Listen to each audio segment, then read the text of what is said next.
Las selvas de Camboya esconden uno de los más increíbles testimonios de la creatividad humana. Es la denominada Ciudad del Bosque Durmiente, el conjunto arqueológico de Angkor.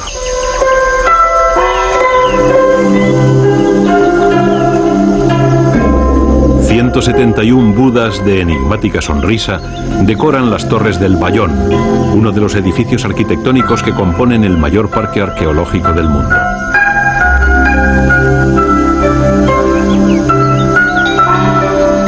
Con una extensión de 72 kilómetros cuadrados, las ruinas de Angkor se han convertido en unas de las más espectaculares y desconocidas de Asia, por no decir del mundo entero. Pero lo que hoy queda son los restos de lo que fue una inmensa ciudad erigida en el siglo IX y que durante 600 años fue la capital de un gran imperio Khmer llamado Kambuja. Es de este término de donde procede el nombre de Camboya. La civilización Khmer nació de la unión de la población india que colonizó el sudeste asiático y las culturas aborígenes de la región. Fue el mayor y más poderoso imperio entre China y la India desde el siglo IX hasta el XIV. Y mientras los arquitectos de la Europa medieval empezaban a construir las grandes catedrales, al otro extremo del mundo el pueblo Khmer estaba edificando Angkor.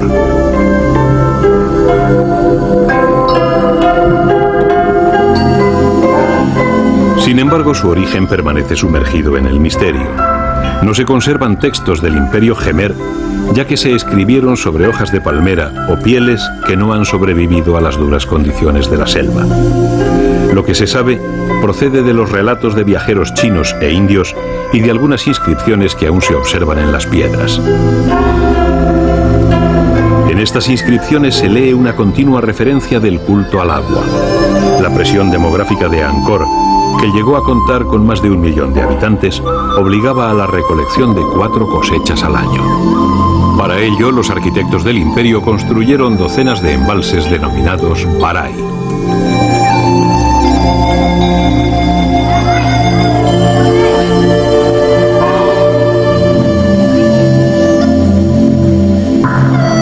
La silueta del palacio de Angkor Wat aparece representada en la bandera nacional de Camboya. Es el complejo más majestuoso y célebre y el mejor conservado. Las asparas o bailarinas celestiales que decoran los muros exteriores del edificio son una muestra de la influencia de la mitología india y del prodigioso refinamiento de este desaparecido imperio que rendía culto a Shiva.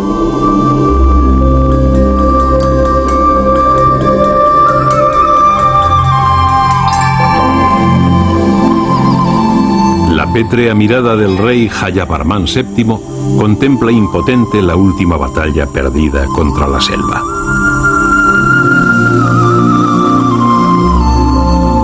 La zona de los templos de Ta Prohm, erigido por mandato de este último rey, convierte a Angkor en escenario y testimonio de lo efímero del hombre y sus imperios y de la implacable fuerza de la naturaleza. Ta Prohm es un museo vivo en el que se aprecia cómo se encontraba esta ciudad dormida cuando el explorador y naturalista francés Henri Mouhot la redescubrió para nuestro mundo en 1858.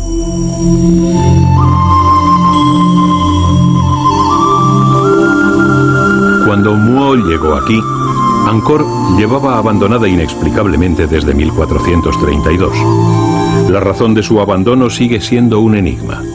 Lo que se sabe es que esta ciudad llegó a poseer un ejército que contaba con 200.000 elefantes y que padeció una invasión thai durante el siglo XIV. Luego permaneció sumida durante más de 400 años en las tinieblas del tiempo, de la oscuridad y del olvido.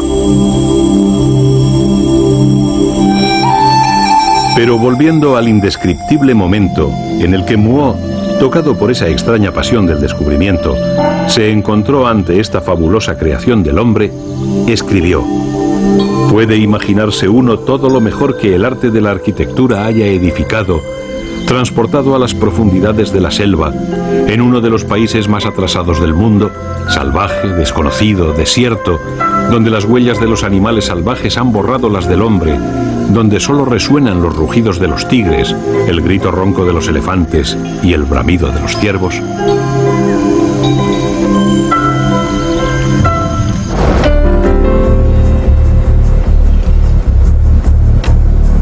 13 de junio de 1998. Recorriendo las ruinas de Angkor, hemos palpado el éxtasis que debió sentir el explorador francés cuando de repente se encontró con la ciudad perdida. Ahora dejamos la historia y el norte de Camboya para sumergirnos en el interior del país.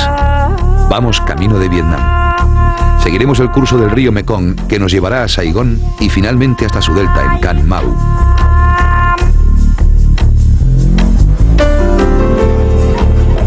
Todavía llevamos reflejado en las retinas la resaca de la fascinación del descubrimiento. Si nos preguntasen cuál es uno de nuestros sueños favoritos, diríamos que ese: descubrir una ciudad olvidada, o explorar las fuentes de algún río lejano, o recorrer algún paisaje nunca hollado. Algunos dicen que para eso hemos llegado ya un poco tarde, pero sabemos que no es cierto. Se trata de ser fiel al camino y de verlo todo con otros ojos. Una ilusión profunda nos mueve a seguir buscando, y la realidad es que casi todos los días descubrimos algo nunca visto. Por infernales carreteras atravesamos este enigmático país que, además de imperios enterrados, también esconden miles de minas agazapadas y restos de salvajes genocidios.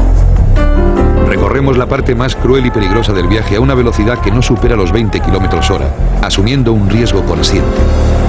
Si quisiéramos evitar esta geografía convulsa, tendríamos que dar un rodeo de más de 2000 kilómetros y posiblemente un mes más de viaje. No nos queda más remedio que seguir. Una barcaza nos cruza hacia la otra orilla del Mekong. La entrada en Vietnam también va a estar plagada, si no de minas enterradas, sí de zancadillas burocráticas. Nos obligan a cambiar de matrícula, pasar una ITV y cargar con 2 oficiales del gobierno, como ya nos sucedió en China, que inspeccionarán todo el material filmado. Recorrer todo un continente por tierra con tus propios vehículos da para escribir un tratado sobre perseverancia, paciencia y diplomacia. Llevamos 14 meses de viaje y nuestros huesos empiezan a crujir y nuestros cuerpos a acusar el cansancio del camino. Es el momento en que aprovechan los virus para ensañarse y causar el más alto número de bajas. Ya no sabemos ni cómo nos movemos, pero seguimos adelante.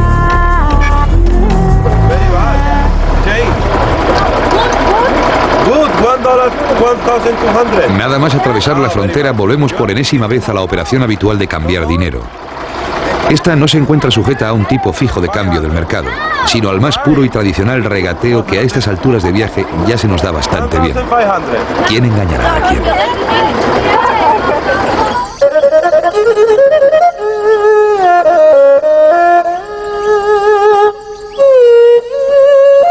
Si Laos era el país del millón de elefantes y Camboya el país de las sonrisas, Vietnam es el país de los campos de arroz.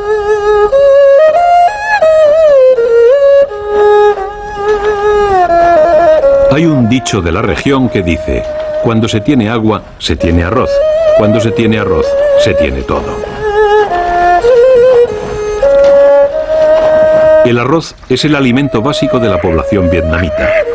Lo cocinan incorporando elementos de la cocina china y de la de otros países del sudeste asiático. Los canales de agua que riegan estos campos de arroz también son utilizados para la cría de patos, un complemento en la economía de los humildes campesinos y que formarán parte de la variada y rica dieta alimenticia.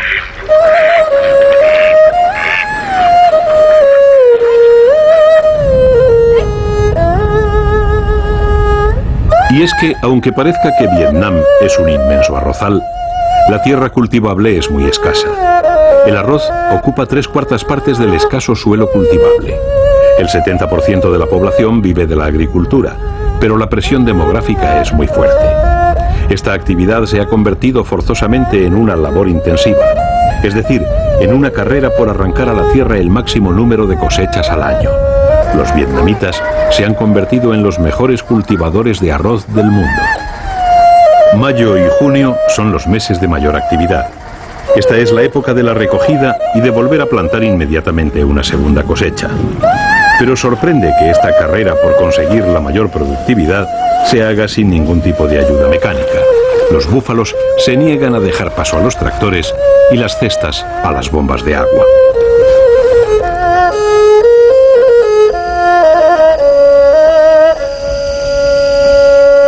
Al norte del país, los arrozales se ven interrumpidos por una región montañosa. Este territorio es donde se asientan algunas de las minorías étnicas, como son los Meo y los Lao, y que constituyen un 8% de la población de Vietnam. Hoy es domingo, día de mercado, y los montañeses, que es como los denominaron los colonizadores franceses, acuden con sus caballos de lejanos rincones. Son los más pobres del país, ya que no poseen campos de arroz, siendo la base de su economía una poco productiva ganadería. Existen más de 60 grupos étnicos diferentes que están emparentados con las tribus montañesas de Tailandia, Laos y sur de China. El plan del gobierno de Vietnam es intentar integrarles ideológica, cultural y lingüísticamente a la cultura mayoritaria del país.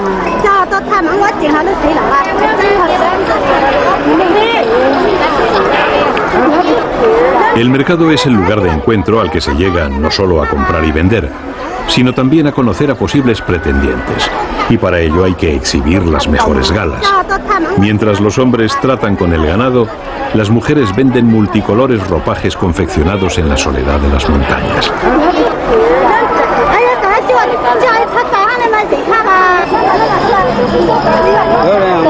Estos grupos viven muy aferrados a sus lenguas y costumbres, a sus cultos a los antepasados y a sus prácticas animistas, y fueron objeto de persistentes intentos por parte de los americanos para reclutarlos en sus filas y en su guerra.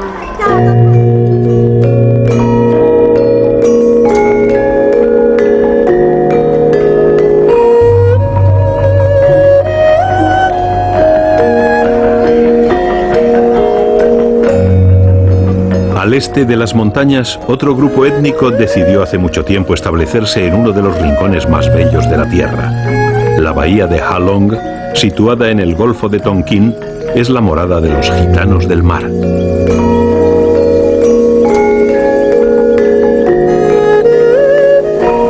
Dos millares de islotes kársticos surgen del mar, creando una de las maravillas naturales del sureste asiático y antiguo refugio de piratas. Una vieja leyenda local cuenta que la bahía fue creada por los coletazos de un dragón que bajó de las montañas. Por eso, Ha Long significa el dragón que bajó al mar. En este rincón de leyenda, entre estas laberínticas islas, se refugia la inmensa familia de pescadores nómadas. Es el reino de los gitanos del mar.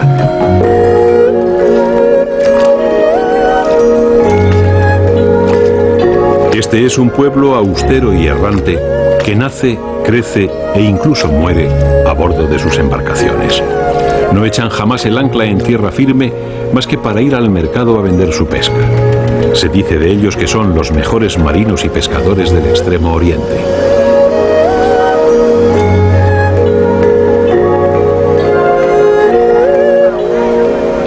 Desde sus juncos, sampanes y piraguas se dedican a pescar. Pescan calamares, cangrejos, gambas, caracoles, que luego ofrecen a todo el que se les acerca. Estas ricas aguas albergan más de 200 especies de peces y 450 clases de moluscos. Con sus lanchas forman una verdadera ciudad flotante que se mece al compás de corrientes y mareas. Los islotes le proporcionan refugio y seguridad en una zona azotada por tormentas y huracanes. Las familias más afortunadas disponen de varias embarcaciones que hacen las funciones de salón comedor, cocina, dormitorio, despensa y almacén.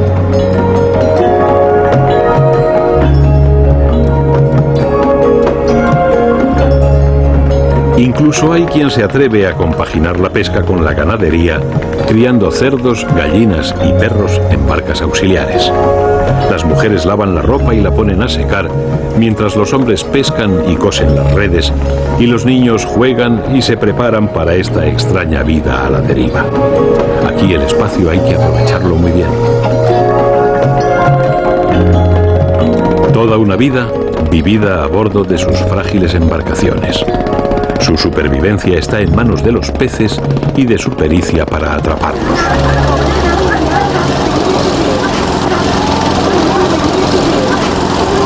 Al amanecer, los gitanos del mar se acercan desde el archipiélago al pueblo de Haiphong y a otros puertos con sus capturas. Vienen para intercambiarlas por verduras, agua fresca, ropa y combustible, cosas que la mar no les puede suministrar, pero ellos necesitan poco para vivir. Después del arroz, el pescado y el marisco es el alimento más importante del pueblo vietnamita.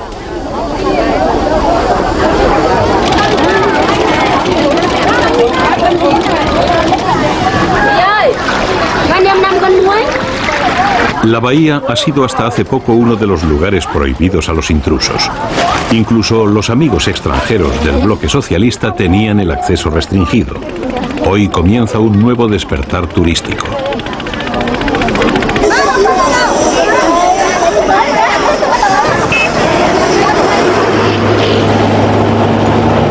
...5 de julio de 1998. Vietnam literalmente significa País del Sur. Nos dirigimos hacia el sur del País del Sur. Nos encontramos atravesando la espina dorsal del alargado y mal conocido Vietnam. Sorteando toda clase de vehículos, en medio de un impresionante caos circulatorio, llegamos después de varios y fatigosos días a Saigón.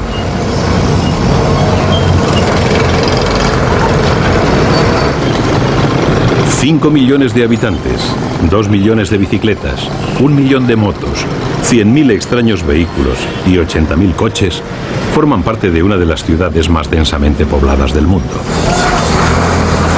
En Saigón, los semáforos prácticamente no existen y sin embargo la marea humana no cesa de moverse.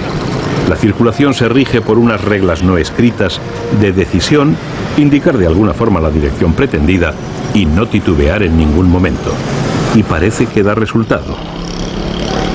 El Vietnam imperecedero está más presente en Saigón que en ninguna otra ciudad del país. El gran mercado está en el barrio chino de Cholon y eso es lo que significa su nombre.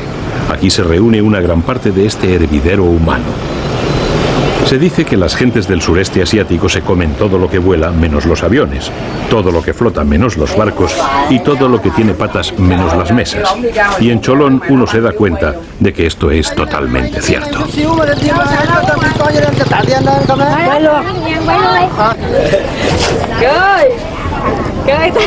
Entre este flujo constante de productos se encuentran mercancías cuya función no se sabe cuál es con certeza. Son los restos de viejas supersticiones, de antiguas costumbres, de trasnochados mitos, pero sobre todo de sorprendentes compañías. Como si de un fiel perro se tratase, el manso Ofidio es el guardián del hogar. La mascota, además, otorga una supersticiosa protección a los habitantes de la casa.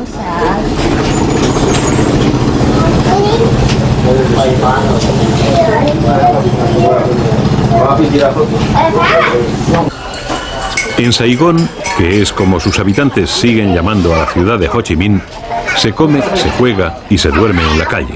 En resumen, se vive en la calle. Es la ciudad de los pequeños negocios y de las grandes especulaciones que han dado como resultado que esta ciudad se encuentre en la lista de las 10 ciudades más caras del mundo para alquilar o comprar una vivienda. Esto ha hecho de Saigón un ejemplo vivo de cómo buscarse la vida y también un lugar donde se percibe un nuevo resurgimiento económico. Aquí se palpa el despertar de otro dragón asiático. Desde la más tradicional gastronomía al más sofisticado aparato electrónico, pasando por un excelente pan, fruto de la herencia francesa, y mucho más, es posible encontrar entre el trepidante ajetreo de las calles del viejo Saigón.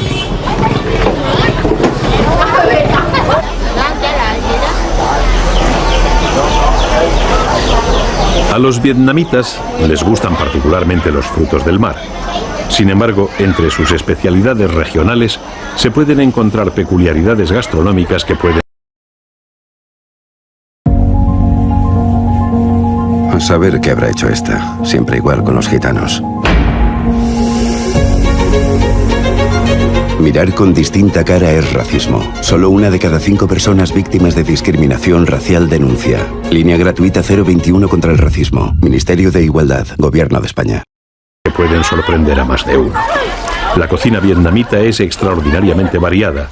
Se pueden contar más de 500 platos diferentes, aunque eso sí, servidos casi todos sobre un bol de arroz. El viejo rickshaw, aquí llamado ciclos, se resiste a desaparecer junto a otros viejos oficios muy respetados como los limpiadores de orejas.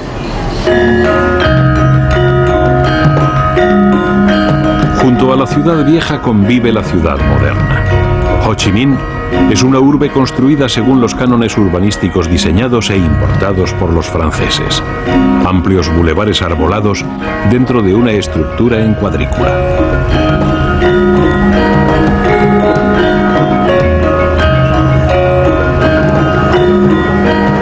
La vieja catedral de Notre Dame, y de nuevo el nombre de Hotel de Ville para designar a los ayuntamientos, es otro de los detalles de esta herencia colonial. La Doi Moi, o renovación, ha permitido a la economía de Vietnam pasar de un estricto sistema comunista a un consumismo que va avanzando demasiado deprisa. Pero no todos se pueden subir tan rápidos al tren del desarrollo, y al lado de los gigantescos rascacielos, casas semiderruidas junto a viejas barcazas emergen de las aguas cenagosas y son el hogar de una parte aún demasiado grande de la Nueva Saigón. Un buen número de estos desheredados formaron parte de los ejércitos que apoyaron a los americanos durante la guerra. El nuevo gobierno comunista los considera ciudadanos de tercera categoría.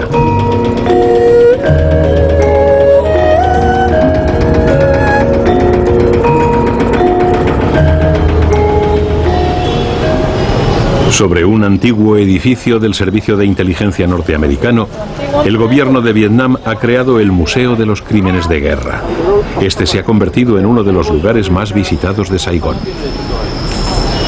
En el folleto de entrada se lee: imágenes de los crímenes perpetrados por los Estados Unidos durante su guerra imperialista contra Vietnam.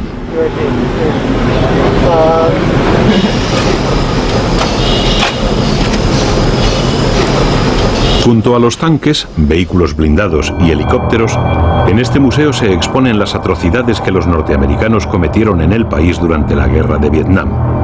Y aunque estos hayan sido ampliamente difundidos por la prensa occidental y tema de muchas películas, no deja de causar una profunda impresión cuando estos son contados por las propias víctimas.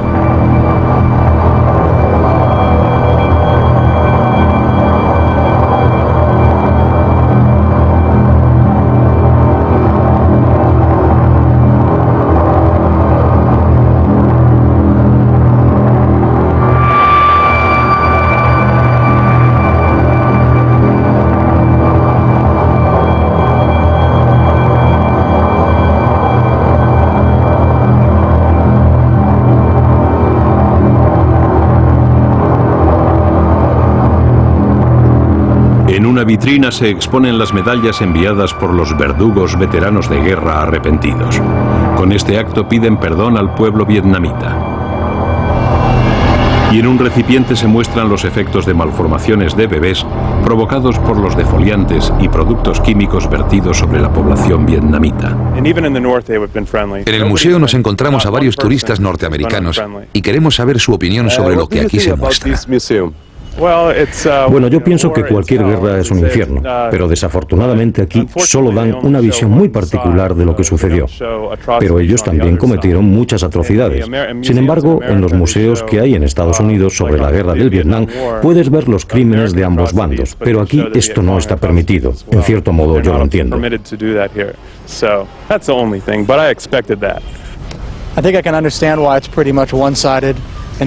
Yo comprendo esta visión parcial y antiamericana. Nosotros aquí cometimos demasiadas atrocidades. No podemos olvidar que este es su país y esta es la tierra por la que pelearon. Aunque creo que existen muchos errores históricos, también entiendo que aquí solo muestran una parte de la realidad.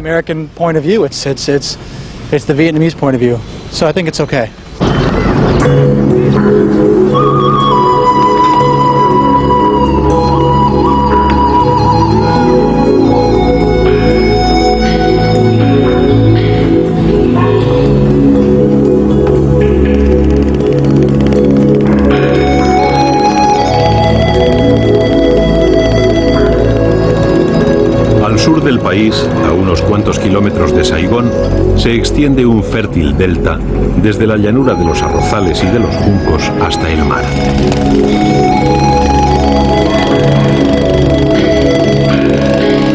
El río Mekong, o el río de los 9 dragones, como lo llaman sus moradores, Nace a 4.875 metros de altura en la región tibetana. Atraviesa China, Myanmar, Laos, Tailandia y Camboya y tras 4.200 kilómetros de recorrido desemboca en Vietnam en el mar de China Meridional.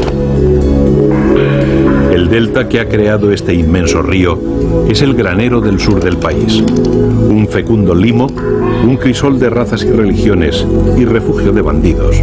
Un lugar en el que no se sabe dónde comienza la tierra y dónde acaba el agua, crean uno de los lugares más hermosos e interesantes de Vietnam. El delta perteneció al reino Khmer de la vecina Camboya hasta el siglo XVIII y ha sido la última región anexionada por Vietnam. Los camboyanos no se olvidan de este territorio y aún la llaman Baja Camboya. Las aldeas se despliegan a lo largo de los 1000 brazos del río. Estos forman una concurrida red de comunicaciones en la que las únicas diferencias con respecto al continente son que aquí las piraguas sustituyen a los camiones y que en los márgenes de estas carreteras acuáticas, en vez de cosechar, se pesca.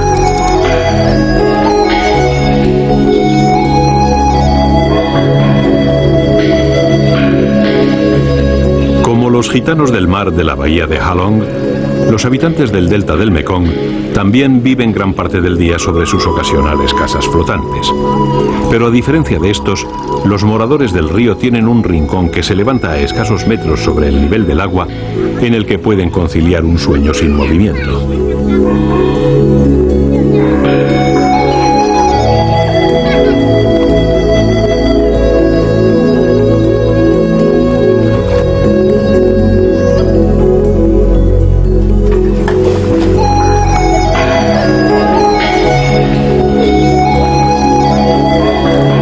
Agua dulce para beber, carretera acuática sin baches, lugar para la colada, patio de recreo, arroz de los fértiles campos, electricidad y piscifactoría particular en la propia casa. El delta del Mekong es un verdadero paraíso. Si quieren pescado fresco, solo tienen que levantar los tablones del suelo del salón.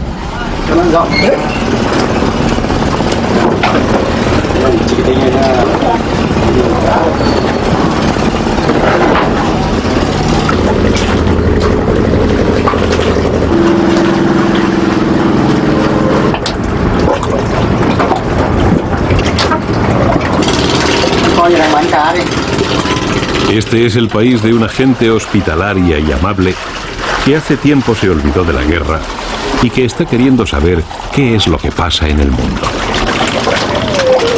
Nosotros nos estamos acercando a nuestro final. Ya solo nos queda atravesar la península de Malasia y alcanzar Singapur. Última etapa de la ruta de Samarcanda.